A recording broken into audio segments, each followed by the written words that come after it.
नमस्ते। Welcome to Pharmajosh YouTube channel. आज हम डिस्कशन करने वाले हैं यूनिवर्सिटी एग्ज़ाम को क्रैक कैसे किया जाए या यूनिवर्सिटी एग्ज़ाम के अंदर स्कोर कैसे किया जाए। Means how to score university examinations, how to write answer in the theory examinations. आप कोई भी यूनिवर्सिटी की थियरी एग्जामिनेशन लिख रहे हो तो उनके अंदर अच्छा स्कोर कैसे करें, उन्हीं के बारे में मैं यहाँ पे आज थोड़े पॉइंट निकाले हैं तो हम डिस्कशन करेंगे। तो चलो बात करते हैं हाउ टू क्रैक और score in university exam.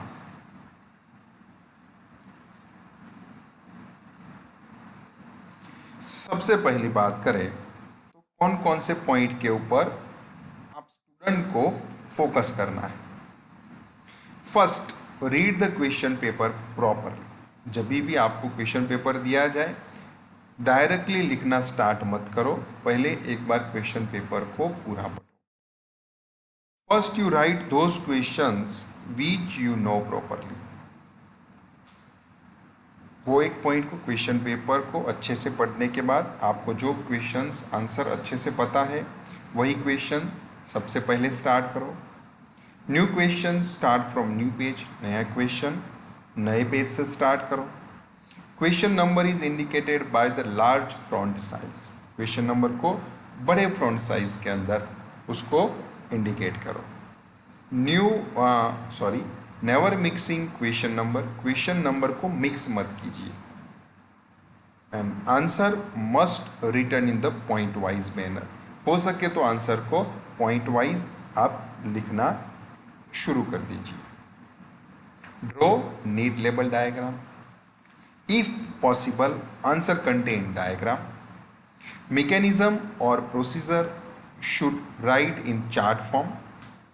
If you have time in examinations, mark or underline the important sentence. तो चलो यही पॉइंट को हम थोड़ा एलोबरेट करके थोड़ा डिटेल में समझते हैं।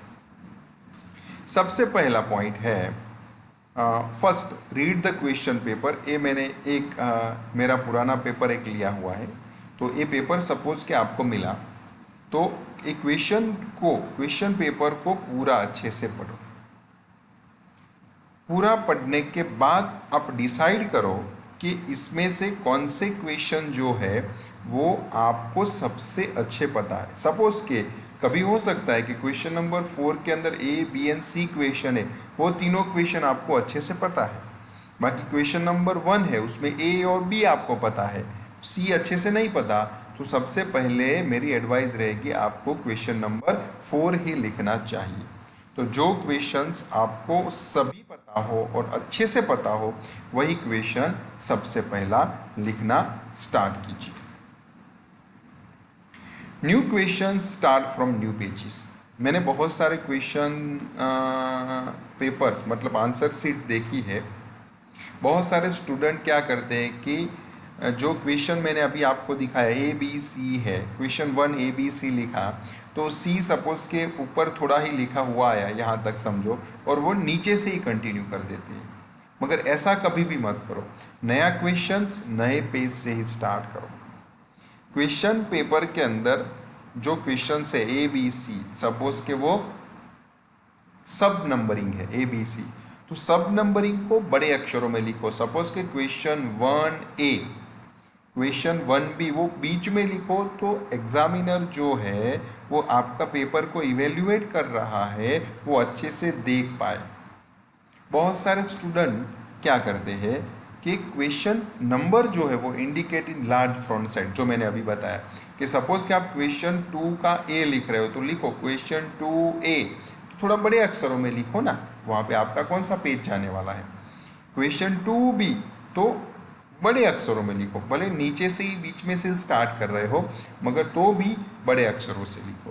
तो मतलब फ्रंट साइड बहुत सारे बच्चे छोटे में कोने में लिखते हैं क्वेश्चन 1A, और 1B या ए भी लिखा वो भी अच्छे से कभी कभी समझ में नहीं आता, इसीलिए इनकी वजह से उनको थोड़ा लॉस भी हो सकता है। Never mixing the question number, ये मेन चीज़ है। बहुत सारे बच्चों ने, मैंने इस बार भी एग्जामिनेशन के जो पेपर चेक किए इवैल्यूएशन के, उसी के अंदर भी यही गलती बहुत लोग करते हैं। सपोज कि आपको ए बी क्वेश्चन इनका पता है तो सी कहीं इधर से लिख के देंगे, नहीं तो ए जो लिखा है ए भी यहाँ पे लिखेंगे और क्वेश्चन 1 का सी कहीं बीच में, नहीं तो लास्ट में लिखेंगे। तो ऐसा कभी भी मत करो।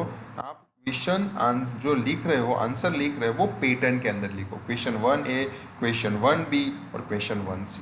आप जब भी क्वेश्चन नंबरिंग को मिस मैचिंग कर रहे हो ऊपर से नीचे और नीचे से ऊपर, तो कभी कभी इवेल्यूएटर को भी ज़्यादा कंफ्यूजिंग होने की वजह से आपके मार्क्स कम होने के चांसेस रहेंगे। और शायद वो क्वेश्चन रूल्स के हिसाब से वो क्वेश्चन आपने बीच में कहीं लिखा हुआ है तो वो क्वेश्चन इवेल्यूएटर इवेल्यूएशन भी न करे।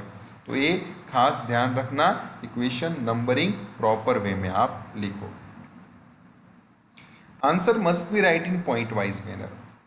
आपको हो सके तो आपके पेपर को, आपका प्रेजेंटेशन ही मोस्ट इंपॉर्टेंट है ज़्यादा, क्योंकि जितना बढ़िया प्रेजेंटेशन उसका उतना आपका स्कोरिंग ज़्यादा।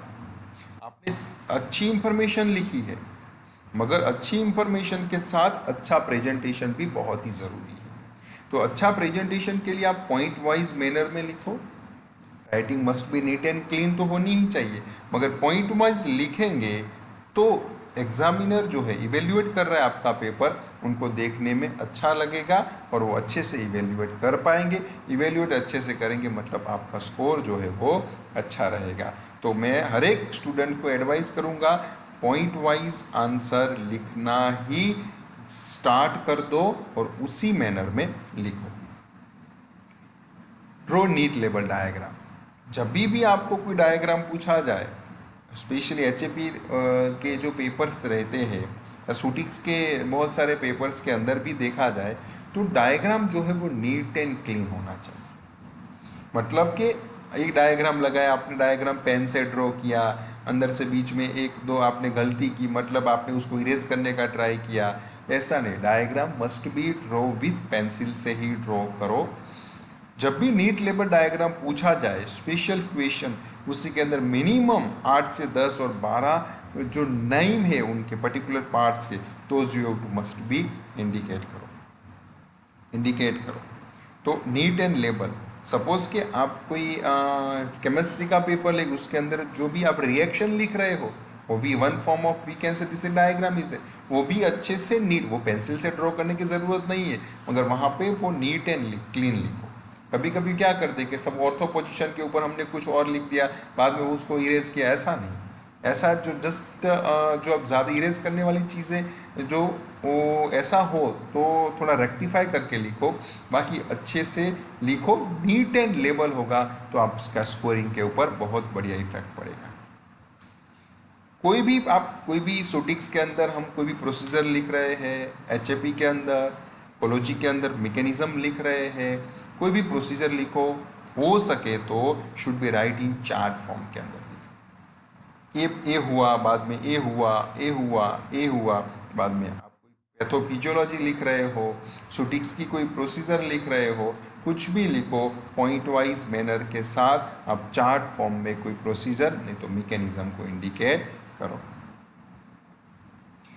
सपोज कि आप कोई क्वेश्चन आंसर पूछा गया है, कोई भी क्वेश्चन समझो, वो क्वेश्चन के अंदर हो सके तो वहाँ पे डायग्राम को ड्रॉ करो। सपोज कि यहाँ पे कोई और एक डायग्राम है, मैं हमारा एक डायग्राम का एग्जांपल, एक्शन पोटेंशियल के बारे में आपको पूछा जाए, समझो, तो एक्शन पोटेंशियल के बारे में आपको पूछा जाए, एक्शन पोटेंशियल का डायग्राम ड्रॉ करने की उतनी ज़रूरत नहीं है, मगर ड्रॉ करो तो आपके लिए अच्छा है, एग्जामिनर को, इवेल्यूएटर को अच्छा लगेगा, मतलब आपके 2 मार्क्स ज़्यादा भी हो सकते हैं।